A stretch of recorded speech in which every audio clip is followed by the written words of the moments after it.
الحمد لله نحمده ونستعينه ونستغفره ونؤمن به ونتوكل عليه ونعوذ بالله من شرور أنفسنا ومن سيئات أعمالنا من يهده الله فلا مضل له ومن يضلله فلا هادي له ونشهد أن لا إله إلا الله وحده لا شريك له ونشهد أن سيدنا ومولانا محمدا عبده ورسوله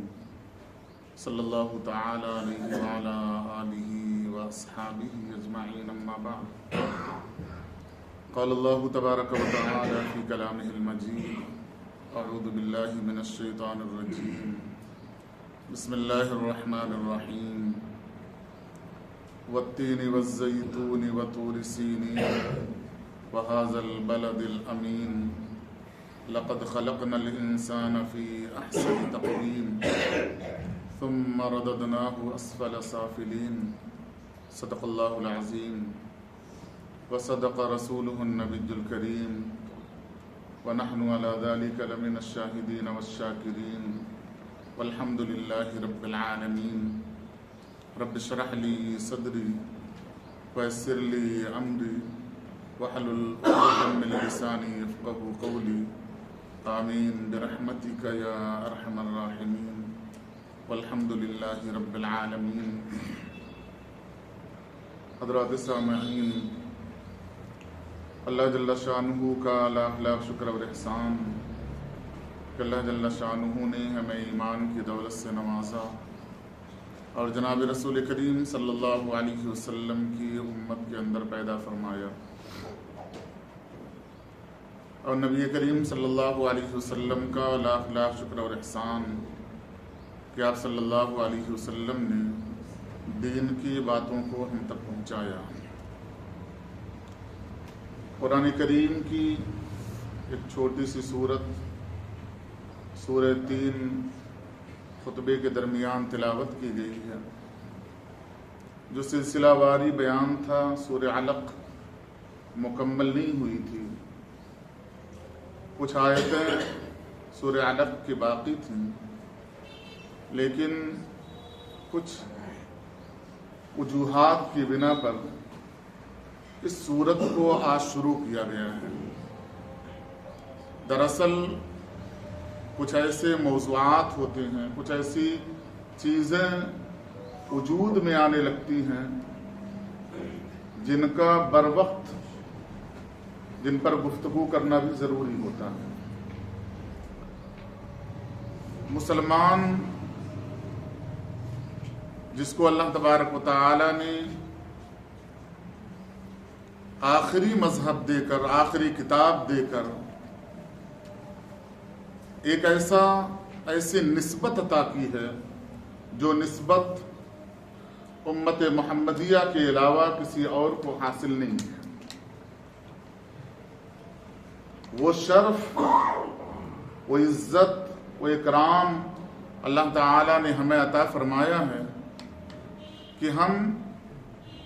اس کا اندازہ لگانا چاہیں تو ناممکن ہے، مشکل ہے۔ جناب محمد الرسول اللہ صلی اللہ علیہ وسلم کی امت کے اندر پیدا ہونا بھی بہت فضیلت اور کمال کی چیز ہے، لیکن اگر انسان اپنی اہمیت کو نہ سمجھے، اگر انسان اپنے آپ کو عزت دینا نہ سیکھے، اپنے آپ کو اوپر کرنا نہ سیکھے، تو دنیا میں کوئی ایسا شخص نہیں ہے یا کوئی ایسی قوم نہیں ہے اس شخص کو عزت دے دے جو خود اپنے آپ کو ذلیل کر رہی ہو۔ جو قوم ہمیں دیکھتے ہیں کہ ساری رہنمائیوں کے باوجود، زندگی گزارنے کے سارے طریقے اور سلیقے ہمارے پاس ہیں، اس کے باوجود ہماری نسل، ہماری قوم، ہم اور آپ زندگی اتنی بدتر گزارتے ہیں کہ خود جانور سوچتے ہوں گے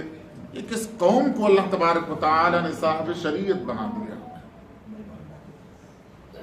اس واسطے سورہ 3 کی تلاوت کی گئی ہے تاکہ اس موضوع کے متعلق کچھ باتیں عرض ہو جائیں۔ اللہ تعالیٰ نے مسلمانوں کا تعارف کروایا جناب محمد الرسول اللہ صلی اللہ علیہ وسلم کے ذریعے سے کہ مسلمان وہ ہے المسلم من سلم المسلمون من لسانہ ویدہ، کہ مسلمان وہ ہے جس کے زبان اور ہاتھ سے دوسرے لوگ محفوظ ہوں، کوئی تکلیف جس سے نہ پہنچے اسے مسلمان کہا جاتا ہے۔ اور یہ مشق کرانے کے لیے اللہ تبارک و تعالی نے جناب محمد رسول اللہ صلی اللہ علیہ وسلم کو سورہ علق کے نزول کے بعد بھی 13 سال مکہ میں رکھا۔ وہ ظلم ہوئے ہیں کہ جس ظلم کی داستان قلمکاروں نے لکھتے ہوئے اپنے کلیجے کو ان الفاظ کے اندر رکھ دیا ہے کہ آپ پڑھیں تو آنکھوں سے آنسو جاری ہو جائے۔ آپ نے وہ منظر دیکھا نہیں، وہ چیز آپ پر گزری نہیں ہے، پھر بھی آنکھوں سے آنسو جاری ہوتا ہے۔ ان صحابہ کرام کو اللہ تبارک و تعالی نے فرمایا تھا کہ صبر کرو، لیکن تکلیف کا بدلہ تکلیف کی صورت میں دینے کی اللہ تبارک و تعالی نے اجازت نہیں دی۔ اور جب وہ تربیت یافتہ صحابہ مکہ سے مدینے کے اندر آ گئے، تب ان سے کہا جا رہا ہے کہ مسلمان اسے کہا جاتا ہے کہ جس کی زبان سے دوسرے لوگ مامون و محفوظ ہوں، جس کے ہاتھ سے دوسرے لوگ مامون و محفوظ ہوں۔ اب وہی جملہ صحابہ کرام کی وہ تاریخ اگر اپنے معاشرے پر لا کر سیٹ کریں اور اس جملے سے اپنا تعارف اگر ہم کروانا چاہیں تو کہیں مسلمان لفظ ہمارے اوپر سیٹ اور فٹ نہیں آتا۔ ہماری زبان سے کوئی محفوظ ہو، ہمارے ہاتھ سے کوئی محفوظ ہو اور وہ قوم مسلم ہو، ناممکن ہے الا ماشاء اللہ۔ دنیا تو اللہ کے نیک بندوں کی وجہ سے چل رہی ہے، تو نیک بندے ہیں، لیکن جہاں فساد کرنے والے، جہاں اخلاق سے گری ہوئی قوم 50% سے اوپر چلی جاتی ہے، اس قوم کے 100% لوگوں کو کہا جاتا ہے پوری قوم بری ہو گئی۔ اللہ تبارک و تعالی نے سورہ 3 کے اندر ہمیں مخاطب کیا ہے، ہمیں اور آپ کو مخاطب کیا ہے، اور 4 قسمیں اللہ تبارک و تعالی نے اٹھائی، والتین والزیتون وطور سینین وہذا البلد الامین۔ 2 پھل انجیر اور زیتون کی قسم کھائی، اور طور سینا پہاڑ کی قسم کھائی، اور بلد امین جناب محمد رسول اللہ صلی اللہ علیہ وسلم کی جائے پیدائش یعنی مکہ مکرمہ کی قسم کھائی۔ اور اس کے بعد اللہ تبارک و تعالی نے فرمایا لقد خلقنا الانسان فی احسن تقویم، ہم نے انسان کو بڑے اچھے سانچے میں ڈالا۔ یہ انسانوں کے سدھارنے کا ایک شریفانہ طریقہ ہے کہ جب وہ برائی کے اندر ملوث ہو جائے، جب وہ ظلم ڈھانے لگے، جب وہ قتل و غارت گری کرنے لگے، جب یتیموں کا مال ہڑپ کرنے لگے، جب اس کے اندر انسانیت نام کی کوئی چیز نہ ہو، تو اسے عزت و احترام دیا جائے، اسے تکریم کے مقام پر لے کر جایا جائے، اسے بتایا جائے کہ تم یہ نہیں ہو جہاں پہ ہو، تم کہیں اور تھے، تاکہ اس کا ضمیر اس کے وجود کو جھجھوڑ کر اسے بتائے کہ تو ظالم نہیں ہے، اسے بتائے تو قاتل نہیں ہے، اسے بتائے تو بخیل نہیں ہے، اسے بتائے تو یوں پڑوسیوں کے حقوق کا مارنے والا نہیں ہے، تو انسان ہے، وہ انسان جس کے افضلیت کی اللہ تبارک و تعالی نے قسمیں کھا کر بتائی ہیں کہ تمہیں ہم نے اچھے سانچے میں ڈال کر پیدا کیا ہے۔ اور صرف پھل اور فروٹ کی قسم کھائی نہیں اللہ تبارک و تعالی نے، مفسرین نے بیان کیا ہے حضرت ابراہیم علیہ السلام کی جو جائے پیدائش ہے، وہاں اللہ تبارک و تعالی نے جو انعامات و اکرام کی شکل میں انسان کو جو پھل دیا تھا وہ ہے انجیر، اور وہ پھل دیا جس کے اندر چھلکا نہیں، گٹھلی نہیں، فوائد اتنے زیادہ رکھے کہ انسان گننا چاہے تو نہ گن سکے۔ مفسرین نے بیان کیا کہ انجیر کو آپ توڑیں، اس کے اندر دیکھیں گٹھلی تو نہیں ہے، لیکن چھوٹے چھوٹے بیج ان گنت طور پر اللہ تبارک و تعالی نے رکھے ہیں، اور ہر بیج اپنے اندر وہ صلاحیت رکھتا ہے کہ ایک پودا اس سے اگے اور ہزاروں کی تعداد میں اس سے پھل نکلے، اور ہر پھل اپنے اندر یہ صلاحیت رکھتا ہے کہ ایک پھل سے کروڑوں کی تعداد میں انجیر کے درخت اگ جائیں۔ اللہ تبارک و تعالیٰ قسم کھا رہے ہیں پہلے انجیر کی کہ اتنا مفید پھل جس کے کھانے میں کوئی تکلیف نہیں کہ چھلنا پڑے، جس کو چیر کر گٹھلیاں نکالنا پڑے کوئی تکلیف ہو، ایسا بھی نہیں، زود ہضم، جلدی ہضم ہو جائے، بے انتہا فائدہ دے، اور اگر وہ ایسے پڑا رہ جائے تو کروڑوں کی تعداد میں درخت اگا دے۔ انسان کو اللہ تبارک و تعالیٰ نے قسم کھائی کہ ہم نے دین کی قسم کھا کر تمہیں بتایا ہے کہ تمہیں احسن تقویم اچھے انداز میں پیدا کیا۔ جیسے انجیر بے شمار فوائد کی حامل ہے، بے شمار درخت اگا سکتی ہے، اے انسان کیا تم فوائد کے حامل نہیں بن سکتے؟ اصل میں اللہ تبارک و تعالیٰ نے اس طرف اشارہ کیا اور یہ بتایا کہ جس علاقے کا ایک پھل ہے، اس علاقے کے اندر ہم نے پیدا کیا ہے حضرت ابراہیم علیہ السلام کو، کہ جن کا ایک بھی حامی اس وقت موجود نہیں تھا، ایک بھی۔ جس گھر کے اندر پیدا ہوئے، پورا گھر بت اور شرک میں ڈوبا ہوا، بت پرستی، شرک، بتوں کا بنانا، بیچنا، سنوارنا، سب کچھ اسی قوم کا کام۔ اور اس بادشاہت کے اندر ہم نے پیدا کیا جس بادشاہ کا نام نمرود ہے، گھر سے بے گھر کیے گئے، علاقے والوں نے تسلیم نہیں کیا، بادشاہ نے مناظرے کے لیے بلایا، الگ سے فیصلہ کروایا کہ ابراہیم علیہ السلام کو آگ کے اندر اس واسطے ڈالا جائے کیونکہ ابراہیم علیہ السلام ایک اللہ کی وحدانیت کا اقرار کر رہے ہیں۔ اشارہ کیا کہ اگر زمین تنگ ہو جائے، اگر گھر تنگ ہو جائے، علاقہ تنگ ہو جائے، حکومتیں تنگ ہو جائیں، تو تمہارے پاس وہ علم و ہنر ہونا چاہیے کہ تم زبان دانی کی بنیاد پر، اپنے علم کی بنیاد پر تم لوگوں کے سامنے جب گفتگو کرو تو اللہ کی وحدانیت کا علل اعلان اس طریقے سے کرو کہ قوم دنگ ہو جائے، بادشاہتیں دنگ ہو جائیں۔ حضرت ابراہیم علیہ السلام کے اس مناظرے کو اللہ تبارک و تعالیٰ نے قرآن کریم میں نقل کر کے بتایا، وہ 3 قسم ہے انجیر کی، یعنی پورے علاقے کی، پوری شخصیت کی ابراہیم علیہ السلام کے اس مناظرے کی جو نمرود کے سامنے ابراہیم علیہ السلام نے مناظرہ کیا تھا، جہاں اللہ تبارک و تعالیٰ نے کہا کہ دلیل جب عقلی دینا پڑا ابراہیم علیہ السلام کو تو فبہت الذی کفر، نمرود حیران و پریشان ہو گئے۔ کیا کہا تھا ابراہیم علیہ السلام، کون سی ایسی دلیل لائی؟ اللہ تبارک و تعالیٰ ہر مسلمان کے ساتھ، ہر انسان کے ساتھ ہے، یاتی بالشمس من المشرق فأتی بہا من المغرب، آسان دلیل پیش کی، فبہت الذی کفر۔ دوسری دلیل اللہ تبارک و تعالیٰ نے دیا، والزیتون، قسم ہے زیتون کی، اس پھل کو دیکھ لیا اللہ تبارک و احادیث کے اندر کئی حدیثیں آپ کو مل جائیں گی جو زیتون اور انجیر کے فضائل کو بیان کرتی، طبی فوائد کو بیان کرتی ہیں۔ اس کو پھل کے ساتھ ساتھ سالم قرار دیا اور پھر اشارہ دیا اس جگہ کی طرف جہاں حضرت عیسیٰ علیہ السلام کی پیدائش وجود میں آئی ہے، پورا واقعہ منظر میں رکھا، سامنے رکھا کہ آپ دیکھیں حضرت مریم کو کیا تکلیف جھیلنی پڑی، وقت کے نبی پیدا ہوئے ہیں، ماں کے اوپر الزام لگایا جا رہا ہے، گود کے اندر سوال کیا جا رہا ہے یہ کون ہے؟ اللہ تبارک و تعالیٰ نے سورہ مریم کے اندر بیان کیا کہ وہی نبی ہے، گود کے اندر ہے۔ حضرت مریم نے اشارہ کیا اس سے سوال کرو، اس کو ہم نے بلوایا ہے، اس نے کہا انی عبداللہ آتانی الکتاب وجعلنی نبیا۔ ہم نے ان ماحول میں، جس ماحول میں ایسا محسوس ہو رہا تھا کہ کوئی سبیل، کوئی راستہ نکلنے والا نہیں ہے، اللہ تعالیٰ فرما رہے ہم نے راستہ نکلوایا۔ ہمیں اللہ تعالیٰ نے مخاطب کیا ہے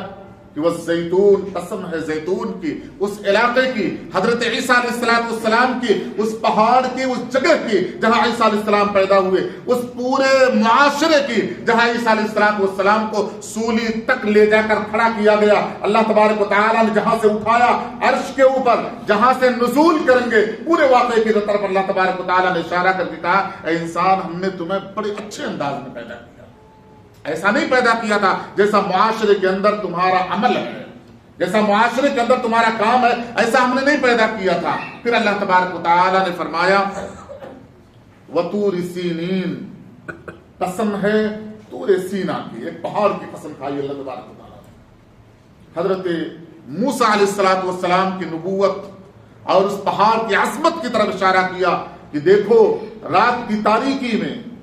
شادی شدہ زندگی ہے، شعیب علیہ السلام کی بیٹی کو شادی کر کے لے کر آ رہے ہیں، رات کی تاریکی میں پہاڑ پر ہم نے بلایا، اپنی اولاد کو حمل کی حالت میں اپنی بیوی کو چھوڑا، اس پہاڑ مقدس پر آ گئے جہاں ہم نے گفتگو کیا ہے، پورا علاقہ چھوڑا تھا،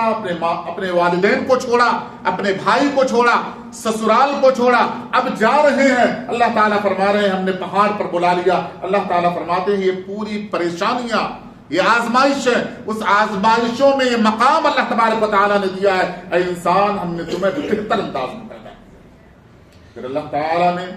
وَهَذَا الْبَلَدِ الْأَمِينَ کہا، آخری قسم کھائی، چوتھی قسم کھائی کس شہر کی؟ شہر مکہ کی، اور جناب محمد رسول اللہ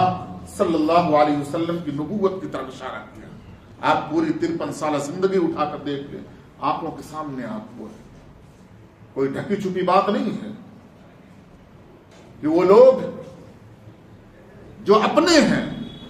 وہ خاندان جو اپنا ہے، جنہیں مقام اور مرتبے میں اللہ تبارک و تعالیٰ نے فرمایا کہ باپ کے مثل چچا ہوتا ہے، وہ چچا ہے، وہ پورا کنبہ ہے، پورا قبیلہ ہے، کس طریقے سے سلوک کیا ہے جناب محمد رسول اللہ صلی اللہ علیہ وسلم کے ساتھ۔ آپ صلی اللہ علیہ وسلم کے اس بلد، اس شہر کے اللہ تبارک و تعالیٰ نے قسم کھائی اور اشارہ دیا، یہ 4 اولو العزم پیغمبر، ان کے مقامات،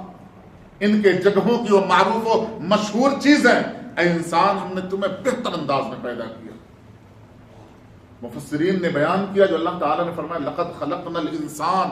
فی احسن، حسن کہا جاتا ہے بڑی خوبصورتی کو،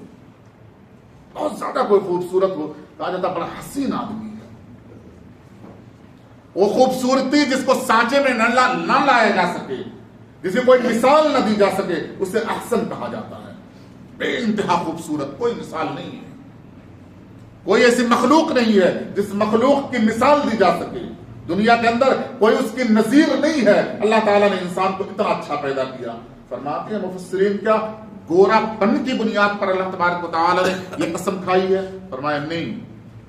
اللہ تعالیٰ نے تمام وجود کی بنیاد پر، انسان کا جو وجود ہے، اس کی اندرونی کیفیت، اوپری کیفیت، اس کا علم، اس کا ہنر، اس کا تقوی، ساری چیزوں کو اللہ تبارک و تعالیٰ نے ایک جا جمع کر کے فرمایا لقد خلقنا الانسان فی احسن تقویم۔ کوئی مثال اللہ تعالیٰ نے نہیں دی۔ چاند بڑا خوبصورت ہے، گلاب کا پھول، بے انتہا چیزیں، اللہ تعالیٰ نے مثل نہیں بتایا کہ انسان کی مثل، جیسے ہم نے چاند بنایا خوبصورت، اس سے زیادہ خوبصورت انسان کو بنایا۔ اللہ تبارک و تعالیٰ نے کوئی مخلوق ہی نہیں پیدا کی۔ پھر کائنات کے اندر اتنی مخلوقات، اللہ تبارک و تعالیٰ نے اشارہ دیا انسان تیرے مثل کوئی نہیں، یہ جتنی مخلوقات ہیں وہ تمہارے لیے ہیں، ہم نے تمہاری خدمت کے لیے پیدا کیا۔ وَسَخَّرَ الشَّمْسَ وَالْقَمَرَ، اللہ تعالیٰ نے فرمایا، انسان کی طرف اشارہ کیا، یہ جو چاند ہے، جو سورج ہے، جو آسمان ہے، جو زمین ہے، انسان کو اللہ تعالیٰ نے مخاطب کیا، ہم نے تمہارے قبضے میں رکھا ہے، تمہارے لیے بنایا ہے، تمہاری خدمت کے لیے بنایا ہے۔ کہیں اللہ تعالیٰ نے فرمایا وَجَعَلْنَا اللَّيْلَ لِبَاسًا، ہم نے رات تمہارے لیے آرام کی جگہ، آرام کے لیے بنایا ہے۔ وَجَعَلْنَا النَّهَارَ مَعَاشًا، دن ہم نے بنایا تاکہ تم سکون اور اطمینان کے ساتھ کہیں جا کر اپنے معاش کو تلاش سکو، کما سکو کچھ۔ یہ انسان کے لیے تمام چیزیں پیدا کی، اور انسان کو اللہ تبارک و تعالیٰ نے فرمایا ہم نے صرف تم کو اپنے لیے پیدا کیا۔ اتنی مخلوقات یہ ہم نے اپنے لیے نہیں بنائی ہے، تمہارے لیے بنائی ہے، تاکہ تمہیں کوئی پریشانی نہ ہو، تاکہ تمہیں کوئی تکلیف نہ ہو، لیکن تم ہمارے لیے ہو، اور ہم نے تمہیں اپنے ہاتھ سے پیدا کیا ہے۔ یہ انسان کا جو جسم کا اوپری حصہ جس سر کہا جاتا ہے، اللہ تعالیٰ نے کہیں نہیں جھکایا۔ آپ دیکھ لیں کوئی کام انسان کرے اس کا سر نہیں جھکتا ہے۔ جتنی مخلوقات اللہ تعالیٰ نے دنیا میں پیدا کی، سب کو کھانے کے لیے اپنا سر جھکانا پڑتا ہے، انسان کو کھانے کے لیے سر نہیں جھکانا پڑتا۔ اللہ تعالیٰ نے ہاتھ دیا، اور اس ہاتھ کے اندر وہ صلاحیت دی کہ انسان لقمہ اٹھائے گا، اوپر لے کر جائے گا۔ اللہ تعالیٰ کو یہ چاہت نہیں تھی کہ انسان کھانے کے سامنے بھی اپنے سر کو جھکائے، سر کو صرف میرے سامنے جھکائے۔ اور جب بندہ سر کما حقہ، جیسا اللہ چاہ رہے ہیں اللہ کے سامنے جھکا لے تو انسان کے اندر کوئی ایسی چیز وجود میں نہیں آ سکتی، اندر نہیں آ سکتی ہے جو کسی جانور کی صفت کے مثل ہو۔ اللہ تعالیٰ نے فرمایا 4 قسمیں کھانے کے بعد ثم رددناہ اسفل سافلین، پھر انسان بڑے نیچے چلا گیا۔ اسفل کہا جاتا ہے وہ حصہ جو بالکل نیچے ہو، اللہ تعالیٰ فرما رہے ہیں اس سے نیچے انسان چلا گیا۔ کس اعتبار سے گیا؟ اپنے اخلاق کی بنیاد پر، اپنے اعمال کی بنیاد پر۔ کیا اس کے اندر تبدیلی آئی؟ کیا اس سے چوک اور بھول ہوئی جس کی بنیاد پر اللہ تبارک و تعالیٰ نے اسے اتنا گرایا ہے؟ مفسرین کے اقوال کی روشنی میں انشاءاللہ آئندہ جمعہ اس پر گفتگو کی جائے گی۔ اللہ تبارک و تعالیٰ سے دعا ہے اللہ عمل کی توفیق